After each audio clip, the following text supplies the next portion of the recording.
নমস্কার বন্ধুরা, নতুন করে আবারও 15,000 শূন্যপদে প্রাইমারি শিক্ষক নিয়োগ। কি বলেছে?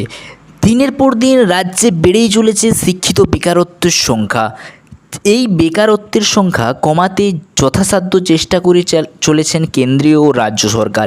দুর্নীতি ছেড়ে সরকারি তরফ থেকে একাধিক বিজ্ঞপ্তি জারি করেও হচ্ছে না কোনো লাভ। এই সমস্ত শিক্ষিত বেকারদের জন্য আজকের এই ভিডিওর মাধ্যমে আমরা বিস্তারিত আলোচনা করব যে এই নিয়োগ সম্পর্কে বা নিয়োগের বিজ্ঞপ্তি সম্পর্কে।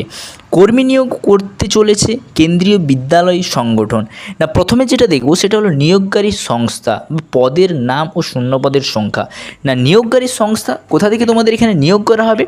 না, নিয়োগের এই বিজ্ঞপ্তি প্রকাশ করা হয়েছে কেন্দ্রীয় বিদ্যালয় সংগঠন অর্থাৎ KVS এর পক্ষ থেকে তোমাদের নিয়োগ করা হবে।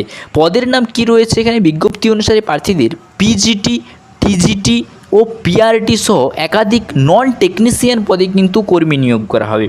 শূন্যপদ কতগুলো রয়েছে? প্রায় 15,000, অর্থাৎ 15,000-এর কিন্তু বেশি শূন্যপদে এখানে নিয়োগ করা হবে।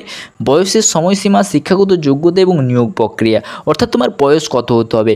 ন্যূনতম 25 বছর, অর্থাৎ 25 বছর বয়স হলে কিন্তু তুমি এখানে আবেদন করতে পারবে।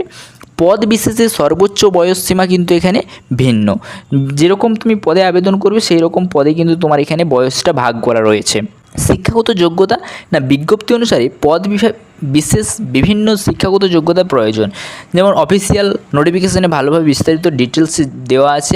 নিয়োগ প্রক্রিয়া, এই পদের জন্য প্রার্থীদের কম্পিউটার বেসড টেস্ট এবং ইন্টারভিউ এবং ডকুমেন্ট ভেরিফিকেশনের মাধ্যমে কিন্তু নিয়োগ করা হবে। অর্থাৎ তোমাদের 3টা ধাপে নেওয়া হবে। একটা হচ্ছে কম্পিউটার বেসড টেস্ট এবং আরেকটা হচ্ছে তোমার তারপরে তুমি যেটা পাস হয়ে যাও তারপরে ইন্টারভিউ যদি পাস হয়ে যাও তাহলে তোমাদের ডকুমেন্ট ভেরিফিকেশন করে তোমাদের সেখানে কিন্তু সিলেকশন করা হবে। এবং KVS রিক্রুটমেন্ট 2024-এ আবেদন করার পদ্ধতি, অর্থাৎ তুমি এখানে কীভাবে আবেদন করবে?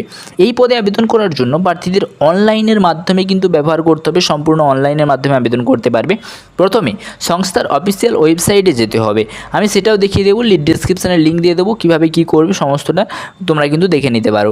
রেজিস্ট্রেশন প্রক্রিয়া সম্পন্ন করতে হবে। প্রথমে রেজিস্ট্রেশন প্রক্রিয়া সম্পন্ন হয়ে গেলে কি করবে? না, আবেদনপত্রটা ভালোভাবে পূরণ করবে। শেষে সমস্ত ডকুমেন্ট অ্যাড করে সাবমিট করলে কিন্তু তোমার কাজ শেষ। এবং আবেদন প্রক্রিয়া সম্পূর্ণ করতে হবে সেপ্টেম্বর 2024 পর্যন্ত। এর আগে অর্থাৎ সেপ্টেম্বর আগে কিন্তু তুমি এখানে আবেদনটা করে নিতে পারো। এবং আবেদন করার জন্য প্রার্থীদের ন্যূনতম কিছু আবেদন মূল্য দিতে হবে। এই জন্য বিস্তারিত ভালোভাবে তোমরা নোটিশটা ফলো করবে। নোটিশে কিন্তু দেওয়া রয়েছে, এখানে কিন্তু অত বিস্তারিত দেওয়া নেই। তো তোমরা এখানে দেখতেই পাচ্ছ এটা তার অফিসিয়াল ওয়েবসাইট। এই ওয়েবসাইট লিঙ্কটা আমি ডেসক্রিপশানে দিয়ে দেবো, সেখান থেকে গিয়ে কিন্তু তোমরা ডাইরেক্ট ভিজিট করে অ্যাপ্লাই করে নিতে পারো। সো এখানে সমস্তটা কিন্তু বিস্তারিত দেওয়া রয়েছে, এখান থেকে কিন্তু তোমরা এখানে অ্যাপ্লাই করে নিতে পারো। ঠিক আছে, তো পরবর্তীকালে আরও নতুন চাকরির সংক্রান্ত আপডেট পেতে অবশ্যই চ্যানেলটা সাবস্ক্রাইব করে রাখবে। Thanks for watching. জয় হিন্দ।